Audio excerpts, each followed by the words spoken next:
창세기 말씀은요 크게 두 부분으로 나눕니다. 첫 번째 부분은 창조와 인류의 기원을 다루는 1장부터 11장이고요. 두 번째 부분은 이스라엘이라고 하는 그 민족의 형성을 다루는 12장부터 50장의 내용입니다. 특별히 이제 창세기 1장부터 11장은요 성경 전체에 세계관적 서론 역할을 하는 내용입니다. 그래서 우리가 이 1장부터 11장을 제대로 안다면 이 성경 전체를 하나님의 관점으로 하나님의 뜻에 따라 읽을 수 있고 이해할 수 있게 되는 것이죠. 자, 그래서 우리가 조금 이 내용이 어려웠지만 우리가 주어진 시간 안에서 가능한 한 자세하게 이 1장부터 11장을 좀 살펴보려고 했던 것입니다. 여러분들이 우리 담임 목사, 저도 이제 담임 목사지만 우리 담임 목사님들이 한 분이 이제 한 교회를 목회하면서 이렇게 주일 예배 때 설교를 하지 않습니까? 그러면은 창세기부터 요한계시록까지 성경 한 권 전체를 설교할 수 있을까요? 없을까요? 물론 한 교회에서 한 30년 이상을 목회하신다 그러면 아마 가능할 수도 있을 것 같아요. 근데 우리가 조금 길게 잡아서 한 20년 정도를 목회한다라고 가정해도요, 주일 예배 설교 때 창세기부터 요한계시록 전체 한 번을 다 설교할 수가 없습니다.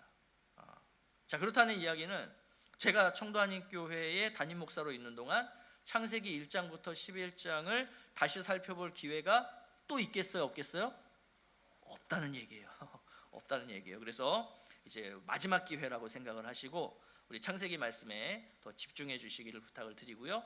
11장까지 뿐만이 아니라 앞으로 계속 살펴볼 창세기 이야기들을 좀 더 우리가 함께 집중해서 살펴보면 좋겠습니다. 우리가 이제 하나님의 역사라는 표현 많이 쓰죠. 하나님의 일하심이라는 의미인데 그 하나님의 역사하심과 일하심은 어디에서부터 시작이 될까요? 또 누구를 통해서 시작이 될까요? 많은 사람들이 거룩한 곳, 준비된 곳에서 시작이 되겠죠. 또 거룩한 사람, 준비된 사람에서 시작이 되겠죠 라고 말씀하세요. 그죠? 맞아요. 정답이에요. 틀리지 않아요. 그런데 성경에는요 그런 이야기들이 많지 않아요. 그죠? 왜냐하면 그건 너무나 당연한 이야기이기 때문입니다. 너무나 당연한 이야기예요. 오히려 성경에는 어떤 이야기들로 가득 차 있냐면 하나님의 역사가 시작될 수 없는 곳, 하나님의 역사가 시작될 수 없는 사람에게서부터 그 하나님의 역사하심이 시작되는 이야기들로 성경은 가득 차 있다는 거예요. 그 이유는 뭐냐면 어떤 공동체나 어떤 사람이 특별해서 하나님이 선택하시고 그들을 통해서 하나님의 뜻을 이루어가시는 것이 아니라 이 모든 것은 하나님의 전적인 은혜로 이루어진 것입니다 라는 것을 성경은 우리에게 말씀해 주시기 위함이다라는 거예요. 자, 우리가 함께 읽은 데라 가정, 그리고 그 가정에 있던 한 사람인 아브라함을 하나님은 오늘 선택을 하세요. 자, 그러면 그 기준이 뭐냐는 거예요. 하나님 뭘 기준으로 그 가정을 선택하세요? 하나님 뭘 기준으로 그 사람을 선택하세요? 그 기준이 뭐냐는 거예요. 이 데라 가문과 아브라함은 어떤 공동체였고 어떤 사람이었길래 하나님의 나라와 그 구원의 역사를 이루는 그 하나님의 일에 그 시작점으로 선택을 받을 수 있었을까요? 오늘 말씀을 통해서 우리가 이러한 부분들을 좀 함께 생각해보고 나눠보기를 원합니다. 자, 우리가 읽진 않았지만 먼저 이 10절부터 26절의 족보를 좀 살펴볼 필요가 있습니다. 10장에서의 셈의 족보와 11장에서의 셈의 족보는 처음 몇 세대는 같이 이렇게 흘러가지만 어떤 시점에서 갈라지게 됩니다. 자, 우리 한번 본문을 좀 비교해서 볼 텐데요. 자, 이걸 좀 계속해서 띄워주시고요. 자, 10장 족보에서 셈의 4대 손인 에벨이라는 사람이 있어요. 이제 25절에 에벨이 나오죠. 자, 이 에벨이 두 아들을 낳게 되는데 한 아들의 이름이 벨렉이고 다른 한 명은 욕단입니다. 자, 그럼 이 10장에서의 일반적인 셈의 계보는 어디로 흘러가게 되냐면 벨렉이 아니라 욕단 쪽으로 흘러가죠. 그래서 26절에 보시면 욕단이 누구누구를 낳았다 이런 이제 내용들이 있습니다. 근데 흥미로운 점이 하나가 있어요. 25절에 보면 이런 표현이 있습니다. 에벨이 벨렉을 낳을 때 세상이 나뉘었다. 그러니까 하나님께서 그 바벨탑을 건축하던 사람들을 흩으셨던 때가 바로 이 에벨이 벨렉을 낳았을 때가 아니겠느냐라고 학자들은 이제 추측을 합니다. 자, 그런데 이 11장에서의 이제 셈의 족보는 10장의 족보와 달라요. 자, 어떤 부분에서 다르냐 하면 처음에는 똑같이 진행이 돼요. 셈이 아르박삿을 낳고 셀라를 낳고 셀라가 에벨을 낳고 에벨이 이제 아들을 낳았는데 욕단이라는 이름은 사라지고 벨렉이 남습니다. 그리고 그 벨렉으로 이 믿음의 계보가 흘러간다는 거예요. 즉 믿음의 장자권은 욕단이 아니라 누구에게 주어졌다는 거예요? 벨렉에게 주어졌다는 거죠. 자, 그러면서 벨렉, 루, 수룩, 나홀 그리고 데라로 이어져서 아브라함에게까지 이르게 되는 것입니다. 자, 우리는 이제 이런 내용들을 통해서 뭘 알게 되냐면 믿음의 계보와 세상의 계보는 다르게 흘러가는구나. 그죠? 다르게 흘러가는구나. 자, 그렇다면 하나님께서 지금 이 믿음의 계보 11장의 셈의 족보에 기록되어 있는 이 믿음의 계보에 포함시키는 이 사람들을 뭘 기준으로 포함시키셨냐는 거예요. 그러니까 뭘 기준으로 욕단이 아니고 벨렉을 택하셨냐는 거예요. 그 하나님의 선택의 기준이 뭐냐는 거예요. 여러분, 이 믿음의 계보에 속한 사람들은 다른 형제들에 비해서 그들의 믿음이 더 컸을까요? 또 그 믿음에서 비롯되는 그들의 삶이, 신앙생활이 다른 형제들과 달리 더 신실하고 더 훌륭했을까요? 자, 우리가 이 창세기 말씀을 쭉 지금 살펴오면서 이제 성경의 족보를 계속 우리가 다루다 보니 우리 성도님들도 이제 어느 정도 이 성경의 족보를 읽는 방법들이 생겨나셨죠? 이 11장의 족보도 우리가 그렇게 한번 보시면 될 것 같아요. 자, 11장의 족보는요, 어떤 족보와 비슷하냐면 5장에 있는 족보와 비슷합니다. 그러니까 아브라함이 누구를 낳고 누구를 낳고 아담이 누구를 낳고 이 족보 있죠.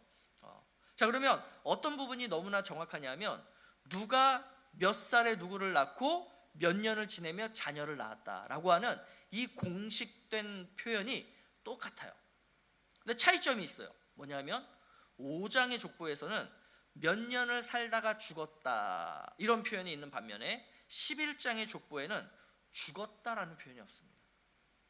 자, 이것이 의미하는 바가 뭐냐면 11장의 셈의 족보는 부정적인 의미의 족보가 아니고 긍정적인 의미의 족보다라는 것을 의미하는 것이죠.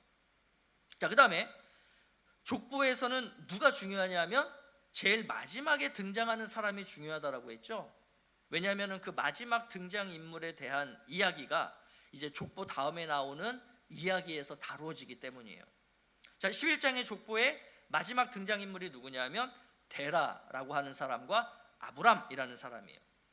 특별히 이제 족보 이후에 이 사람의 이야기를 시작할 테니 이 사람을 주목하세요라고 성경이 제시해 주는 인물이 누구냐면 아브람이에요. 그러면 왜 성경은 아브라함을 중요 인물로 보는 것일까요? 그러니까 우리는 족보를 통해서 아브라함이 중요하구나라는 것을 어떻게 알 수 있어요? 자, 창세기는 중요한 인물이 있죠. 그리고 그 인물의 자녀를 표현할 때 여러 자녀들이 있겠지만 그 중에 3명의 자녀를 언급합니다. 자, 노아의 경우에는 그 3명의 자녀가 누구였어요? 셈과 함과 야벳이었어요. 그래서 그냥 노아의 자녀들을 대표하는 3명의 아들이 누구냐면 셈, 함, 야벳이에요. 자, 그 중에서도 성경은 그 3명의 아들 중에 제일 앞에 언급되는 인물, 자, 이 사람이 믿음의 계보를 받는, 믿음의 장자권을 받은 사람입니다라고 표시를 해줘요. 자, 그러면 오늘 본문에서 데라 역시도 자녀 3명의 이름이 언급이 돼요. 자, 누구죠? 아브람과 나홀과 하란이에요. 아브람, 나홀, 하란. 그럼 누가 제일 앞에 기록되어 있어요? 아브람이라는 사람이죠. 그러니까 믿음의 계보, 그 장자권이 누구에게 흘러내려간다는 거죠? 아브람을 통해서 내려간다는 거예요. 그래서 우리는 누구를 주목해야 되냐면 아브람을 주목해야 되는 거죠. 그러면 우리가 12장 내용을 보지 않아도 이제 11장이 끝나고 12장부터는 누구 이야기가 나오겠습니까? 아브람 이야기가 나오는 거예요. 자, 그러면 우리가 이 11장의 족보 형식을 볼 때 소망이 담긴 긍정적인 계보다라고 조금 전에 우리가 말씀을 드렸는데, 여러분, 우리가 볼 때 우리가 읽었던 이 27절부터 32절의 말씀을 보시면요, 그냥 단순히 데라의 가문을 설명하는 것처럼 보이잖아요. 근데 우리가 그 내용을 조금 더 자세히 보게 되면 데라 가문에는 소망이 없다라는 메시지가 그 속에 담겨 있다는 걸 우리는 발견하게 됩니다. 자, 노아는요, 뭐라고 표현됐었냐면 당대의 의인이었다, 그리고 하나님과 동행한 사람이었다, 이런 개념으로 소개가 되고 있어요. 결국 그 표현들은 우리로 하여금 뭘 갖게 만드냐면 기대감을 갖게 만들어요. 소망을 갖게 만들어요. 야, 이 노아라는 사람을 통해서 하나님이 어떻게 일들을 해나가실까. 근데 반면에 이 데라라고 하는 사람은요, 노아와는 반대되는 의미로 소개되고 있다는 거예요. 자, 어떤 부분이 그런가, 왜 그런가 한번 살펴보겠습니다. 자, 먼저 28절에 따르면요, 하라는, 그러니까 데라의 아들이죠, 하라는 아버지인 데라보다 먼저 그 고향 갈대아인의 우르 땅에서 죽었다라고 하는 내용을 성경이 의도적으로 기록하고 있어요. 여러분, 이 고대 사회에 자녀가 부모보다 먼저 죽는 일이 드물었겠어요? 물론 오늘날에는 병원, 의료시술, 그 다음에 안전, 이런 것들이 너무 체계화가 잘 되어 있기 때문에 자녀가 부모보다 일찍 세상을 떠나는 일이 그렇게 많지 않아요. 그러다 보니까 오늘날 자녀가 먼저 세상을 떠났다? 그러면 그게 굉장히 우리에게는 큰 슬픔과 상실로 다가오잖아요. 근데 이 고대 사회는 그런 때가 아니었잖아요.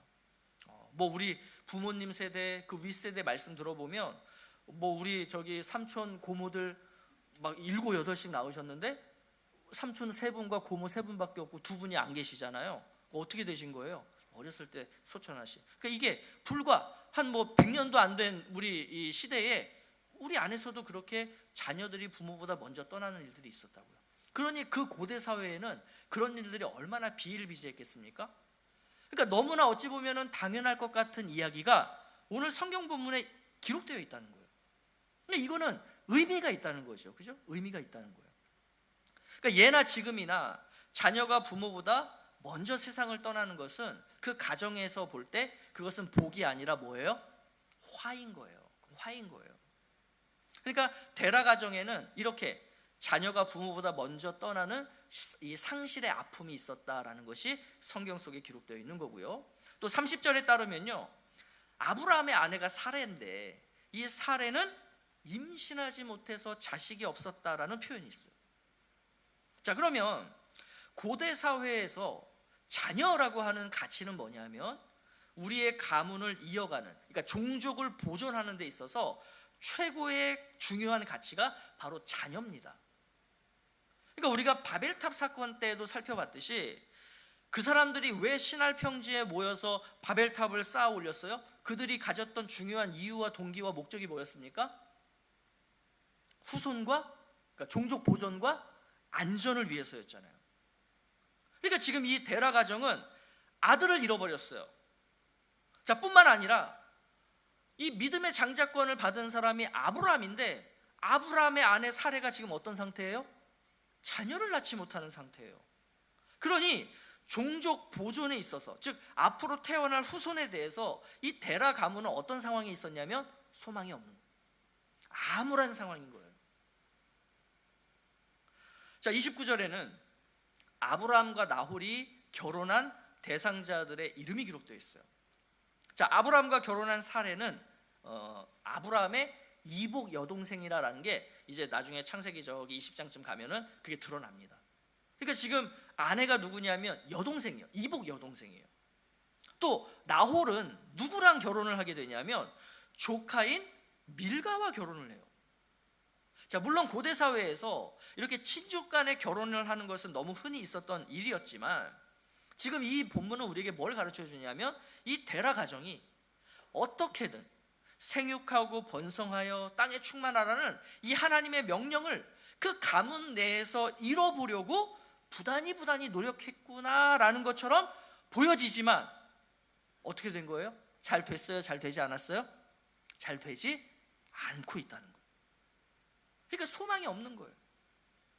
이처럼 데라 가문은 그 혈통적인 번성에 있어서 많은 문제점이 있었던 가문이고 이 가문에는 그래서 소망이 없는 것이다 라는 것을 성경은 우리에게 보여주고 있는 거죠. 근데 이뿐만이 아니에요. 이 데라의 가문이 고향이 어디라고 기록되어 있냐면 갈대아인의 우르라고 되어 있어요. 자, 이제 이 데라 가문이 고향을 떠납니다. 왜 떠나냐면 가나안 땅으로 가기 위해서 떠난 거예요. 근데 이 데라가 왜 가족들을 데리고 가나안 땅으로 가려고 했을까? 이 이유는 성경에 기록되어 있지 않아요. 알 수가 없어요. 다만 어떤 분들이 그냥 이렇게 추측해 보기를 아브라함이 우르에 있을 때에도 하나님으로부터 가나안으로 가라는 명령을 받았을 것이다, 이렇게 이제 추측하시는 분들이 있는데 근거는 사실 마땅치 않습니다. 근데 문제는 뭐냐 하면 어쨌든 데라 가문이 가나안으로 향해서 가던 중에 하란이라는 곳을 지나가게 돼요. 자, 이 가문이 하란을 지날 때 어떻게 했는가, 이걸 한번 보겠습니다. 자, 우리 31절 말씀 다시 한번 같이 한번 읽어보죠. 자, 시작. 데라가 그 아들 아브라함과 하란의 아들인 그의 손자 롯과 그의 며느리 아브라함의 아내 사레를 데리고 갈대아인의 우르를 떠나 가나안 땅으로 가고자 하더니 하란에 이르러, 자, 하란에 이르러 어떻게 합니까? 가나안으로 가지 않고 그걸 중단하고 거류했다라고 해요. 자, 우리가 지난주에 바벨탑 사건을 통해서 이미 살펴봤죠. 창세기는 하나님께서 말씀하시지 않은 곳에 거류한다는 것을 긍정적인 의미로 말씀하세요? 부정적인 의미로 말씀하세요? 부정적인 의미죠. 그죠? 그러니까 여기서도 마찬가지예요. 자, 그러면 데라 가정은 왜 가나안으로 향하던 발걸음을 멈추고 왜 하란이라는 땅에 거류하기로 결정했을까라고 하는 거예요. 이것에 대한 힌트가 여호수아서 24장에 있습니다. 자, 우리 한번 2절 말씀 같이 한번 읽죠. 자, 시작. 여호수아가 모든 백성에게 이르되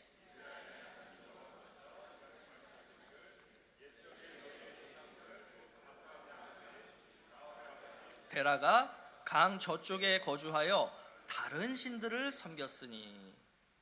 자, 데라는 뭐 했다고요? 다른 신들을 섬겼대요. 이게 어떤 의미냐면 이거예요. 당시 고대 사회는요, 다신주의 사회였습니다. 그러니까 자신이 섬기는 주신이 있고 자신에게 도움이 될 수 있는 여러 가지 다른 신들을 겸해서 섬겼던 거예요. 그러니까 다시 말해서 물질의 신도 섬기고 권력의 신도 섬기고 명예의 신도 섬기고 장수의 신도 섬기고 안전의 신도 섬기고 자녀의 신도 섬기면서 나의 주신인 하나님도 섬겼던 그러한 시대와 사회, 그게 바로 이 데라가 살던 시대였다는 것이죠. 이게 너무 자연스러운 문화였던 것이고 데라 역시도 그랬다라는 의미입니다. 다시 말해서 데라 가정은 어떤 가정이냐면 우상 숭배하는 가정이었던 거예요. 그렇다면 이 데라 가정이 섬겼던 그 우상이 무엇이었을까요? 자, 학자들에 따르면요, 이 아브라함의 고향인 그 갈대아인의 우르, 그리고 이 데라 가정이 가나안으로 가다가 중간에 멈춰서 거류하고 정착하고 살았던 하란, 이 우르와 하란이라는 곳은요, 당시에 그 달의 신 있죠. 달, 우리 해, 달, 별 할 때 달, 그 달을 신으로, 주신으로 섬기던 그런 지역이었다라고 합니다. 그러니까 우르는요, 당대에 가장 번영했던 도시 중에 하나였는데요, 상선들이 드나들 정도로 굉장히 교역이 활발했던, 상업이 활발했던, 그러면서 이제 학문, 그다음에 종교 같은 것들이 굉장히 발달했던 곳이었다라고 하고요. 특별히 우상 제작에 사용되는 굉장히 다양한 물품들이 교역되었던 도시가 그게 바로 우르 땅이었다라고 합니다. 그래서 우리가 지난주에 살펴보았던 그 메소포타미아 문명의 지구라트라고 하는 신전이 있었죠. 이 지구라트가 곳곳에서 발견된 곳이 어디냐면 바로 이 우르로 추정되는 그 지역이에요. 우르 땅인 거예요. 자, 또 이 데라 가족의 이름들을 보면요, 당시 달의 신을 섬기던 그 우상 숭배적인 문화에서 유래한 이름들이 많아요. 자, 사레, 아브라함의 아내 사레, 이 사레라는 이름은 달의 신의 그러니까 여성 아내, 여성 배우자가 그 이름이 샤라투라고 하는 이 말인데 아마 여기서 사레라는 이름이 유래됐을 것이다 라고 학자들은 봅니다. 또 이 밀가라고 하는 이 이름은요, 달의 신의 딸이 있어요. 그 딸이 여신인데 그 여신의 이름이 말카투, 말카토이라고 하는 이 발음입니다. 말카토. 그래서 여기서 밀가라는 이름이 유래했을 것이다, 이렇게 봐요. 또 성경에는 없는 내용이지만 유대인들의 전설, 그러니까 전통, 전승이라고 표현하는데, 이것에 따르면 이 아브라함의 아버지 데라의 직업이 무엇이었냐면 우상을 만드는 기술자였다, 이렇게 또 이야기를 한다라고 합니다. 그러니까 이런 정황들을 미뤄봤을 때 데라의 가정은 어떤 가정이었냐면 종교적으로 우상 숭배적인 분위기가 만연해 있었다는 것을 우리는 알게 되는 거예요. 자, 그러면 이들이 가나안 땅으로 가다가 끝까지 가지 않고 하란이라는 지역에 정착한 이유도 무엇 때문이겠어요? 이 우상 숭배와 관련되었겠구나라는 것을 우리는 알게 되는 거예요. 그러니까 추측을 하자면 우상을 숭배하며 그 관련된 비즈니스를 통해서 돈을 벌어서 안전하게 우리의 이 혈통적인 가문, 지금 우리 아들은 먼저 죽었고 또 심지어 우리 장남의 아내는 지금 불임이고, 이런 상태를 어떻게 타개할 거냐라고 하는 고민 끝에 가나안으로 가고자 했는데, 가다 보니 하란이라는 곳을 딱 이렇게 지나게 됐는데 어떤 곳이에요? 우리가 그 일을 하기 너무 좋은 곳이에요. 우리의 안전을 보장해주고 또 우리로 하여금 그런 비즈니스적으로 성공할 수 있도록 잘 갖춰져 있는 도시. 그러면서 우리의 이러한 혈통적인 문제를 좀 잘 해결해 볼 수 있는 그런 어떤 시스템들이 잘 구축되어 있는 그러한 도시, 그게 바로 하란인 것이죠. 자, 그러면 잘 생각해 보세요. 이 데라 가문이 하란에 거류한 것과 그 예전에 사람들이 시날 평지에 거류하기로 하고 바벨탑을 쌓은 것과 그 동기와 의도와 목적이 어때요? 같은 거예요. 같은 거예요. 그러니까 이처럼 이 데라 가문을 볼 때 종교적으로 소망이 있어요, 없어요? 없는 가문이에요. 그러니까 정리해 보자면 데라 가문은 혈통적으로도 소망이 없고 종교적으로도 소망이 없는 그러한 가문이 바로 이 데라 가문이다라는 것을 우리가 오늘 읽었던 본문이 이야기해 주고 있는 겁니다. 그 가정에 누가 있어요? 아브라함이라는 사람이 있는 거예요.